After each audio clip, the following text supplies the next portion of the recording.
Hello, everybody. It's Glenn Depke from Depke Wellness, and welcome to Answers for Fatigue, Poor Sleep, and Stress by myself, Glenn Depke, a traditional naturopath, and also Linda Pechago, who is the Depke Wellness Holistic Health Thyroid Specialist. So I'm going to get going with the presentation today, and then Linda's going to follow up at that prime time when we go from the understanding of adrenal hormone production into thyroid hormone production. Yeah, so the first thing to understand is really the points that we're going to cover today.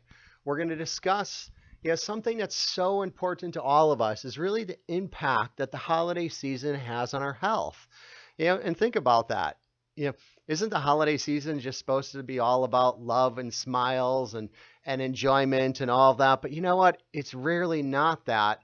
It's usually filled with stress on so many levels that we'll discuss today. We're going to talk about tips, because this is the important factor to provide you tips to work through the holiday season, potentially with ease, maybe for the first time that you've been able to do that for years. Now, we're also going to want to really discuss the impact of holiday stress on your adrenal and thyroid hormone production and basically your overall health and wellness because it's amazing what happens to us when we put ourselves through stressful periods. And the one challenge with the holidays, it's not just a mental, emotional stressful period. Very often it's financially stressful. It's stressful nutritionally. It's stressful based on the amount of alcohol we're drinking, the lack of sleep, and that list goes on. Yeah, and we're also going to cover one point. I think this is so interesting, and I just love the way that we're going to be able to talk about this. And really, are you living with the ghost of holidays past? And you're going to see what we're going to talk about in that presentation today. And in the end, basically, because what good is it to provide information and a presentation without giving you answers? So what we're going to talk about toward the end is how you can overcome your adrenal and thyroid hormone imbalance based on the ghost of holidays past. Yeah, so you know how they say a picture is worth 1,000 words? Well, we've got what, six, seven, eight pictures here, so we've got 8,000 words about holiday stress. And just look at these pictures, and I bet you can relate. On the upper left, we've got the guy just really stressed out and screaming about everything that has to happen on the holiday season. We've got the gentleman right below him who had way too much to drink on New Year's Eve, and he's paying for it on New Year's Day. We've got the young lady on the bottom left who is, while she's dressed up in the correct celebration for the holiday season, the level of frustration on her face is the frustration that we live with on a consistent basis through what should be a really fun time of the year. We've got the woman in the middle who she's looking at her credit card invoice that she just got in January, and she's looking at the amount of financial stress she's now dealing with because of what the holidays had put her through. We've got just below that the array of different cocktails that people are going to indulge in over the holiday season. And and this is fine. We don't have anything against having some fun occasionally, but we're going to provide tips in here to how to do this in a sensible way so you don't look like the guy in the left side of the screen in the middle who's really paying for his overconsumption of alcohol. And then we've got the pictures to the right. In the middle, the plate full of holiday cookies. Oh, it's okay to just have one, and one becomes two, becomes actually a whole row. And then after eating those cookies, especially for those who are gluten sensitive, which honestly is a high percentage of the people, not only sitting right here in front of me, but also for most of you watching and listening to this online, yeah, you're going to have a gluten sensitivity that you're going to pay for. So the holiday cookies, while they look good and it might taste fantastic, they're definitely, creating some challenges for you. And you look just like the guy above after you've experienced the overeating and the eating of something that you have a sensitivity to. And then, of course, we've got the woman on the bottom right. This poor woman has been, so overwhelmed with holiday stress that she can't sleep. She's worried about gifts. She's worried about parties. She's worried about going to the family party where she has an uncle that she can't stand, and how is she going to deal with him? And she's concerned about just so many factors tied into, again, a time of the year that be really filled with just love and happiness and joy and everything we've been led to believe, but we find that isn't always the case. So how does this impact your life? Yeah, because when we think about all of those levels of stress, they do have implications on your physical health. So we're looking at weight gain. How many of you after the holidays, put on the holiday 10 or 15 pounds? And you're dealing with the weight gain and it's not really starting you off the new year in the optimal state of health. You're dealing with the insomnia. Maybe you can't fall asleep at night, or maybe you fall asleep, but then you wake up in the middle of the night. Maybe you wake up at different periods through the night, or you might think you're getting a great night's sleep, but you're waking up, but you're not refreshed. You're not rejuvenated. You're not ready to rock and roll. And you know what? If you're not waking up like that, you're not sleeping well. Just understand that. And what that's doing is that's hindering the immune processes that will actually help your body to basically be maintained and repair through that deep stage 4 sleep cycle. I know how this also impacts your life. The financial stress. Really, if you think about the holidays, it's really been overrun with the thought of gifts and the monetary aspect of what ties into that. And for so many people, we've lost, not to paraphrase something that's been used so often, but we've lost the reason for the season, and we've made it all about gift giving. But then the gift giving tends to become a bit overboard and creates a lot of stress on us, which leads into the next category, just overall the overall mental and emotional stress that we deal with from the holidays. Now, there's other areas that we don't think about though. And we don't think about the holidays and inflammation, but I'll tell you right now, when you're out drinking too much and you're not sleeping, you're not taking care of yourself, and you're eating food that your body is sensitive to, you will become inflamed. And then the inflammation not only leads to an increase in fat cell production, it weakens the intestinal walls of your immune system and leaves you open and susceptible and really to be a great environment for any pathogen that blows by your way.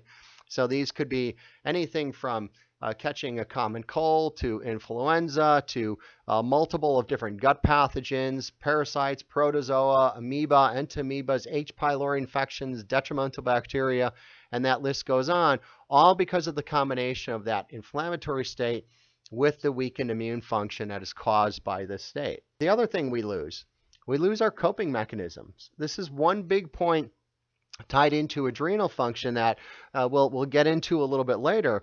But think about this just from a holiday season perspective. Do you notice that maybe the stress of the holidays this year or more recent holidays, you don't deal with that stress in the same level that you dealt with it maybe 5 years ago? And we won't realize, but one of the things that happens when we drop into a state of adrenal dysfunction, that adrenal insufficiency, one of the symptoms of that is we lose our coping mechanism. So we lose the ability to deal with the stress that we used to deal with fine, but now we can't, and we're pushed over the edge based on that lack of that mechanism. And we're also we'll talk a little bit deeper about this later today, basically how the impact of the holiday stress creates challenges with both adrenal and thyroid hormone imbalance. And that's a huge key for your overall health and happiness. So basically, are you coping? So we want to look at really basically tips for coping with the holidays. So the first thing that I always like to recommendation, this is one of the first and simplest and most easy things you could do when you're stressed out. Because recognize it, you cannot be stressed out and deep belly breathing at the same time. One is a sympathetic reaction of your nervous system and the other is a parasympathetic nervous system reaction. So when you feel stress, what would be a great thing to do is take 3 to 5 really good deep belly breaths, where you take a deep breath through your nose for approximately a count of 7 or 8, holding that breath, and actually when you're taking that breath in through your nose, you're also extending your stomach and allowing yourself to get the full capacity of your lungs.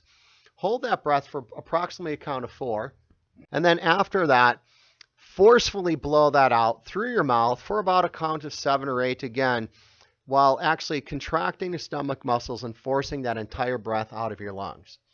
So that's, again, one of the simple and very impactful keys you could do when you're under stress. Now, there might be quite a few people who are recognizing that, well, gosh, Glenn, I'm stressed out all the time, so I'm going to take 3 to 5 deep belly breaths all the time throughout the day. But you'll notice that as you make a practice of not only taking these deep belly breaths during times of acute stress, but create a habit of taking 3 to 5 really good deep belly breaths once an hour through your waking day, and you'll find that you will actually react differently to the stress in your life.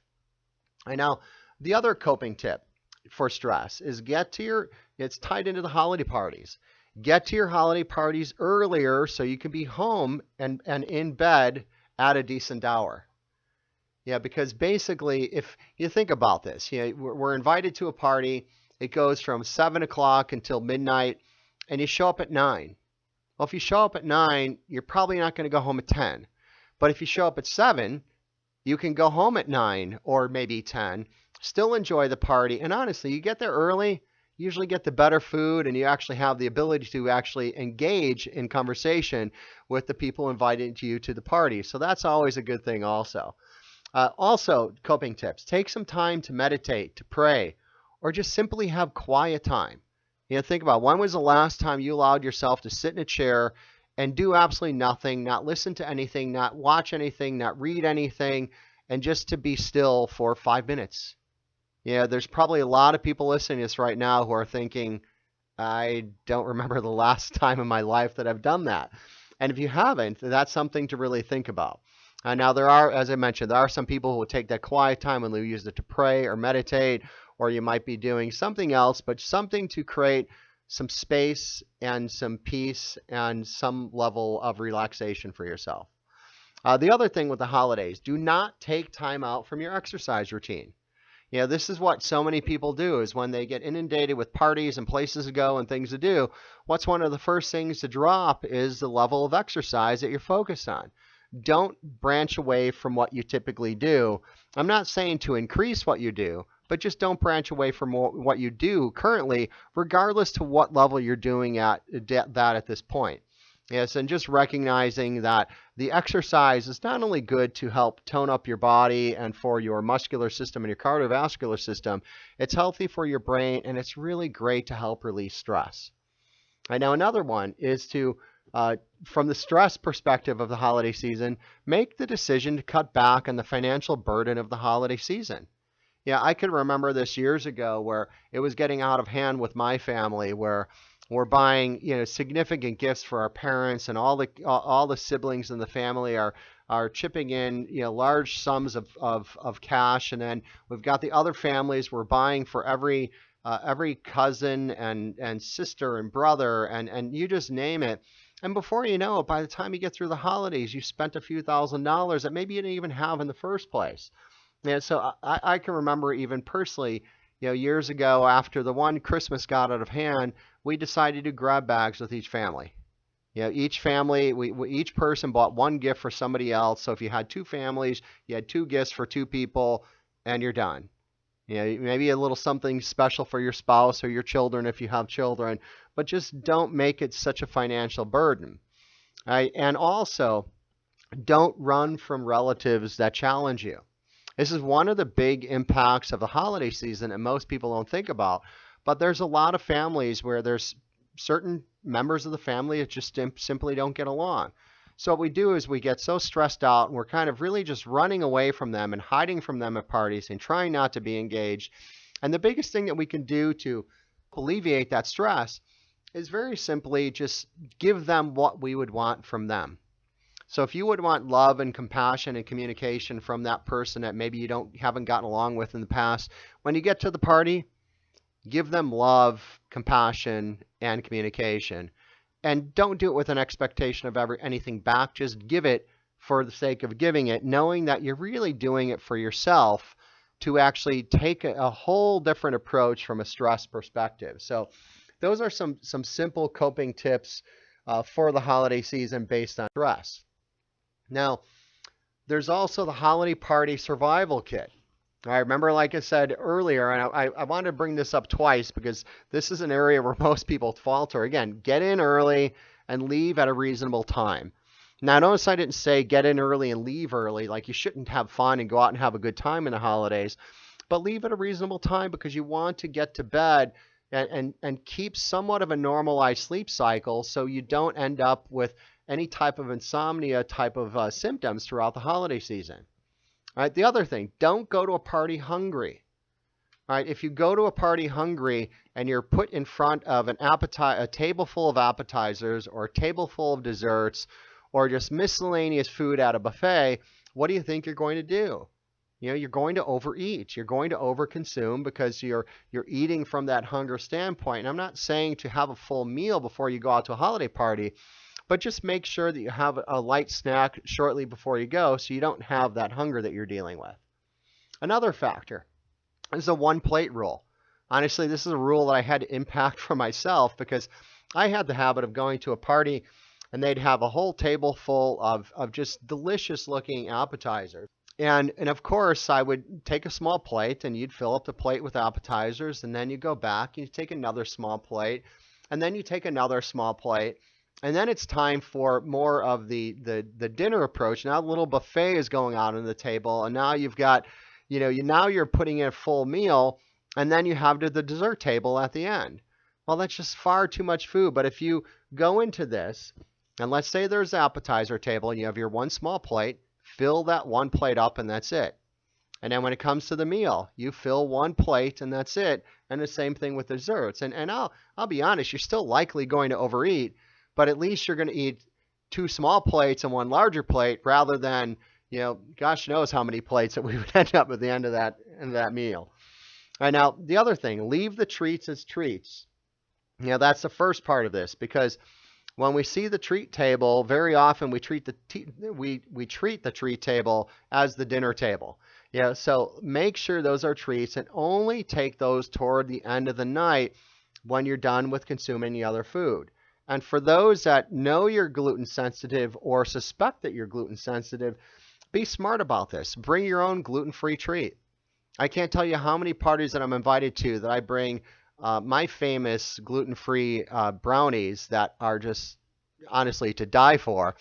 And I never tell anybody they're gluten-free, and everybody loves them because if I told them they were gluten-free, people just wouldn't eat them. But I bring those because, sometimes when I'm at a party, I want a treat, but I'm not going to reach for something that has gluten in it. So I'm going to bring something that I know I can eat. And that's a good habit to get into for yourself during any party or holiday season. And another tip, do not drink until you've had some food. All right, alcohol is absorbed by the stomach lining. So if your stomach is empty and you drink alcohol, where do you think it goes? It goes right to your brain. It goes right to the cerebellum, and it's going to have an impact on how you walk, how you speak, and sometimes that could be a challenge for any of us. And it would definitely impair your decision making and your reflexes to where driving is something you shouldn't even think about. But if you actually have some food first, what that's going to do is going to slow the absorption of the alcohol through the stomach lining and not have that direct fast track to the cerebellum and affecting your brain. Right? Another thing with as far as alcohol is concerned, always drink water between every alcoholic drink. So every glass of wine you have, every beer you have, every cocktail you have, make sure you drink, and I'm not talking just taking a shot of water. We're not talking 1 ounce, but have at least a 16-ounce glass of water between each drink. And what this will do is it'll keep you from over-consuming alcohol and also maintain a level of hydration, because as you're drinking alcohol through the night, you're actually creating a dehydrated effect that is going to have another impact on how you're going to feel the next day. And the other aspect is to really take a high quality pre-probiotic and enzymes when you're going out to the parties. And we're going to talk about that when we get directly into the food a little bit deeper with the next set of tips. So here's some of those. So what if you've gone too far? So you had too much to eat.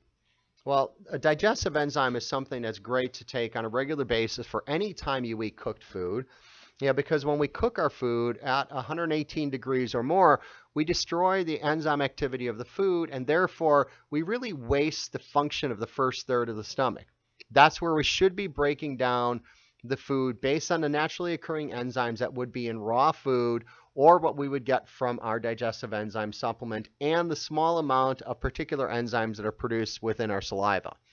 All right, so definitely take your digestive enzyme to help with the breakdown of the food, and not only because of the benefit overall, as I just mentioned, but also because remember, you're probably going to overconsume food at these parties, even if you stick with the one plate rule that we talked about earlier. All right, another area is to take a stomach acid supplement if you consume too much food that also includes protein. Very often because of the alcohol consumption, the lack of sleep, the stress, we don't really have a high level of stomach acid production during these stressful periods, so which then hinders your ability to break down protein, your minerals, and your B vitamins. And I'll even share that the two hardest minerals to absorb without proper stomach acid would be iron and calcium. And iron is something that's a deal breaker. If you're not getting enough iron in your diet, you're going to pay for it from a health perspective. So the stomach acid would be very helpful on all of these accounts. Now, if you feel bloated or you experience loose stool or diarrhea, you may have just gone to a party and experienced food poisoning. Right now, it's not like any of your friends or relatives had planned for you to get sick or anybody else to get sick. Part of the reality of the world we live in is that we are exposed to pathogens and we are often exposed to detrimental bacteria, and that's what food poisoning is. So if you do experience that bloating, extreme bloating, and the loose stool or diarrhea after being at a party, take 100 billion beneficial bacteria upon the recognition of your symptoms and another 100 billion before you go to bed. And that very often is enough because the beneficial bacteria will actually help you to combat this newly introduced detrimental bacteria from the food poisoning. And very often you wake up the next day and everything is fine and you don't have to worry about that food poisoning having a long-term effect for you. All right, and then what if you've gone too far tied into drink? So you've had too much to drink. So number one, absolutely do not drive. There's far too many other avenues that you can address properly. Whether it be taking a taxi, Uber, you can actually have somebody else drive you home. Or I'm sure that whatever party you're at, if worse came to worse and somebody had that deep of recognize that you had that deep of challenges with how much you drank that night, they would let you crash out on their couch or their chair. Just don't be too stubborn and insist on driving, because I can't say that enough. The other aspect, you talked about this earlier, drink high amounts of water. If you've recognized that you've gone too far with your alcohol consumption, you really start drinking large quantities of water to help your body not only gather itself from the dehydration aspect, but also have a positive effect based on the alcohol that you've consumed. Now, the other thing that you can do is taking antioxidants such as vitamin C. Yeah, because what's happening with alcohol is it's creating an effect where it's actually creating free radical activity and oxidative stress in your body. So taking an antioxidant, something as simple as vitamin C, can have a powerful effect on negating some of that free radical activity and oxidative stress. Another very positive impact for you can be tied into something that such as luvose, which is a clay from a mountain region of Germany that is one of the most absorptive materials on Earth. You see, when you actually take luvose, this is per its weight, it absorbs more than anything else that is on our planet. So if you take luvose while you're actually drinking, it will absorb the alcohol. If there's some gastrointestinal distress you're dealing with, it will play an important role in absorption and pushing things out through your intestines. Right, and the other thing, and I added this more so for fun, but there's a seriousness behind it too. If you had too much to drink, it's probably a good idea to keep your opinions to yourself, because oftentimes we share some opinions that maybe we wouldn't at other times, and we might regret the next day. Yeah, so just keep that in check also. Now, when we're the impact of holiday stress, though, which is the production of elevated cortisol and high cortisol, it's important to recognize what this is affecting in your body. This is not just about this mental and emotional stress that comes and goes and has an impact on us and then we recover. This is actually having an impact on the functional body. Believe it or not, this high cortisol accelerates the aging process. This can lead to hypertension, immune dysfunction. This can lead us into states of fatigue. It can create protein deficiencies and insulin resistance, Weight gain is another big impact based on high cortisol. Muscle breakdown, so the body starts to cannibalize muscle for protein. Osteoporosis, this inhibits human growth hormone, decreases glutamine, accelerates neuron cell death, can lead to depression, hippocampus dysfunction, poor memory, insomnia, any level of sleep issues. For women, premenstrual syndrome, this can create a hypothalamus dysfunction, menopausal symptoms, infertility, and it impairs the healing of wounds and can actually destroy tryptophan, which is essential down the pathway of the sleep cycle, as well as essential for B vitamin production in your body. And for men and women, this also inhibits testosterone. Right, so the stress has a significant impact that is something that you do want to make sure that you manage properly. Now, I mentioned earlier about the ghost of holidays past, and this is a chart that will actually represent that for you. And because if we look at this chart, which is a representation of cortisol, which is the hormone that is the body's primary stress response hormone, what we're looking at here is that representation of cortisol. And if you look at the bottom of this slide, it says normal, and then it goes from normal to stage 1 to stage 2 to stage 3, and eventually failure. Right now, when you're looking at this, so you see in stage 1, that level of cortisol is elevated. So that might have been the holidays back in 2012. You know, there was a lot of financial stress. There were some family issues going on. You ate poorly. You drank a lot. You didn't sleep well. You didn't exercise. It was just one of those holiday seasons that, you know, there were a lot of impacts on stress. Yeah, so your cortisol was elevated for a longer period of time because this might have gone on from you from right around Thanksgiving on through the Christmas time and also into and past New Year's. So what this has done is now it's created a pattern in your body. Yeah, so then after the holidays, you go deeper into and still struggling in the stage 1 adrenal insufficiency, and then over time, you drop into a stage 2. Now you can recognize the cortisol has gone down, except when you reach stage 2, you're going to have times of the day where honestly, you don't even have enough cortisol for normal body function. And just a little bit, Linda Petraga is going to come up and she's going to actually discuss the impact that your adrenals has on whole body function. So she's not going to just talk about the thyroid, but she's going to talk about how this impacts every aspect of who you are. And then from this, then when these areas are not corrected, then you push into a stage 3 adrenal insufficiency, which is the time of your life when your cortisol not only plummets at different times of the day, but you don't have enough cortisol, you know, to total the whole day, again, to live even in just a normal body function standpoint. So, and this is truly our ghost of holidays past. So what I'm going to do is I'm going to have Linda come up here, and this is Linda Petrago, the Deputy Wellness Holistic Health Thyroid Specialist, and she's going to go over next how the adrenals impact the body, and then she's going to discuss the tie between adrenal hormone production and thyroid hormone production. So Linda, welcome to the program. Thank you, Glenn.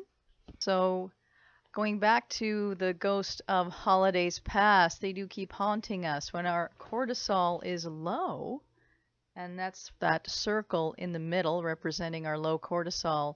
You can see how that is tied to every system in the body, and that's because cortisol is used by every system in the body, by every cell in the body.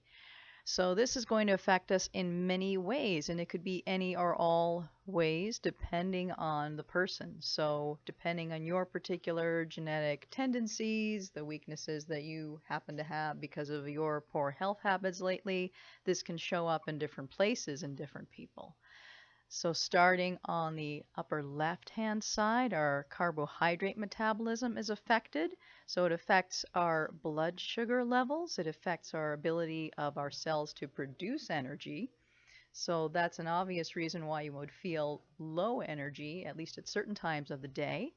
Our musculoskeletal health is affected. So our muscles can feel sore after a light workout with the muscle integrity. Our connective tissue turnover can be affected, and you can feel that as joint aches and pains. And bone turnover can be affected and show up as osteoporosis or osteopenia. Our neural tissue health is also affected. So this affects your brain, affects your memory, learning capacity, the connectivity of your neurons, and the quality of your sleep and your mood going through these holidays. It's going to affect endocrine function. So, not only can it affect the fluctuation of your blood sugars we talked about before, but your ability of your pancreas to actually respond to that, and also affect your ovarian levels and really all of the hormones in your body. And the big one I'll talk about is thyroid function, because we will need cortisol and the active form of thyroid hormone on each cell to actually create energy, to actually turn on those cellular engines. Also will affect our metabolism of fat and protein.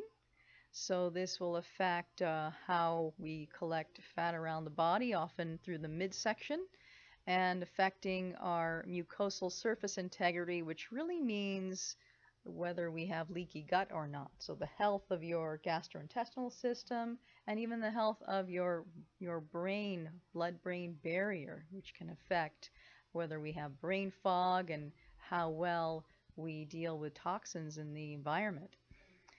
And our detoxification is also affected when we have low cortisol. So heavy metals and other toxins can start to affect us, end up with brain fog, end up with a mood, with a short fuse, with not really enjoying the holidays as much as we should be. So back to our thyroid response in particular. So your thyroid depends on, first of all, having proper levels of adrenal hormones. So as I mentioned before, the cells need both sufficient levels of adrenal hormones and thyroid hormone. Your thyroid also depends on liver function because the thyroid will produce an inactive form of hormone called T4, but that really is essentially useless to the body until your body converts it into an active form called T3. And the liver actually does 60% of this job. So it really is important that the liver be in good shape. So not challenging it with too much alcohol over the holidays is going to be a really important thing to try and feel better through the holidays. So proper levels of good bacteria to bad bacteria is very important as well. They do 20% of this conversion that I talked about. And then proper immune function, because really most cases of hypothyroidism in particular are actually undiagnosed autoimmunity. So it is important that we have our thyroid in good working order, and this is affected by so many factors, including adrenal function. And one of these factors is that adrenal stimulation, so you could be in stage 1 and be overstimulated with the adrenals. You could be in adrenal exhaustion, be in stage 2 or stage 3. And in either case, this is going to raise the production of reverse T3. And what reverse T3 does, it will take the place of T3 on the cell receptors. So this is essentially taking the place of a useful hormone. Where T3 is useful and is used by the body, reverse T3 is inactive and it will actually result in lower energy for yourself. So at the root of our thyroid issues is typically adrenal fatigue. So to assess your likelihood of this, we have a complementary adrenal stress profile assessment, and you can access this at this web address below or at our website, depkewellness.com. And when you take that, you'll get a better idea of the level of stress you're in and the likelihood that you're in adrenal fatigue. And you may be surprised at your results. On balancing adrenal and thyroid function, first of all, look for the signs. There are classic signs that are warning signs that you may have adrenal dysfunction, you may have thyroid dysfunction, or both. There's fatigue, of course. Signs such as thinning hair. And there's a classic sign in hypothyroidism that you don't see in anything else is a thinning of the outer third of your eyebrows. So if you notice you're losing hair just on the outer third of the eyebrows, it's more likely to be hypothyroidism. And use our assessment that I just mentioned. This is going to be very helpful in giving us some direction as to what is underlying your symptoms. Also, we really need to test the adrenal function. Depending on your results on this ARS form, then it's going to be this red flag to say, ooh, we really need to test this adrenal function and to find out what stage you're in. Is it stage 1? Is it stage 2? Is it stage 3? And then we're able to address that from that standpoint.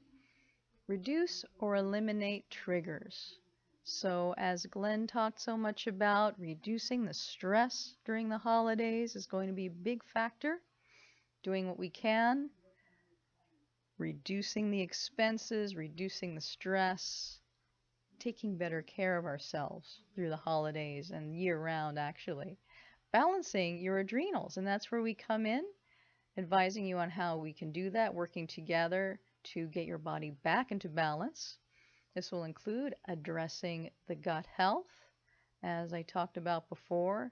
That is so important for your immune system function. It's so important for conversion of thyroid hormones and so much more. Addressing liver function, again, responsible for 60% of that thyroid hormone conversion, so your liver does have to be in good shape here. And supporting our thyroid hormone production.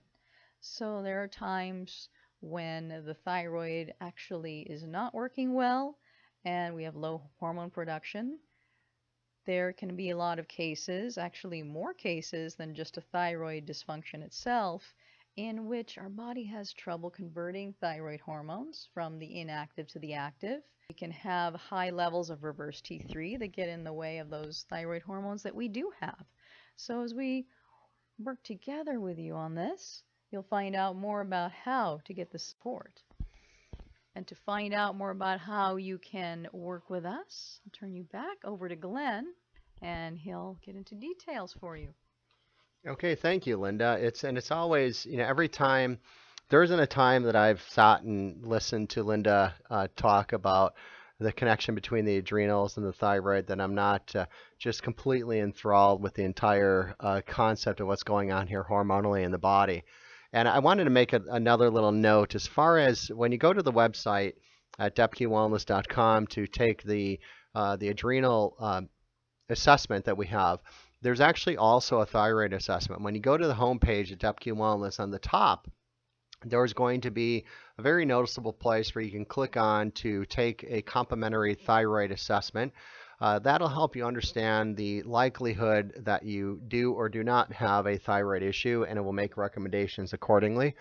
And then also, to make it easy, on the homepage, if you scroll down a bit on the right-hand sidebar, there's a little picture of a woman that looks like she's suffering a bit, and it says, not feeling your best. And if you click on that, that will bring you right to the adrenal stress assessment for you. And going through that and really answering those questions the best you can to provide you with the likelihood of where you're at in the different stages of adrenal insufficiency, and we will be able to make at least the onset of the beginning recommendations of a direction for you from that, and that will all be automated for you. Now, you can contact our office directly. You can call us at the number listed on here, which is area code 949-954-6226. Feel free to reach out to either myself or Linda directly. These are direct email addresses. It's either Glenn with one N at depkeywellness.com or Linda with a Y at depkeywellness.com. We've got the web address again for the website. We really thank you for taking the time out of your busy day to listen to what we have to say about the holiday season. Remember the importance of really, taking the steps to make it through the holidays from a very healthy and balanced perspective, and to also be really truthful with yourself, really recognizing if you are dealing with the ghost of holidays past that have had an impact on both your adrenal and thyroid function. And now maybe with some of the other information you've been exposed to today, with the impact that this has on your body, you might see that some of the other symptoms and challenges that you've been dealing with really at the core are really challenges that are going on from an adrenal and a thyroid hormone perspective. So we look forward to sharing more information in the near future, and we also look forward to those that we're going to work with through Depke Wellness. So this is Glenn Depke once again, and Linda Petraga from Depke Wellness, helping people feel better, and we thank you.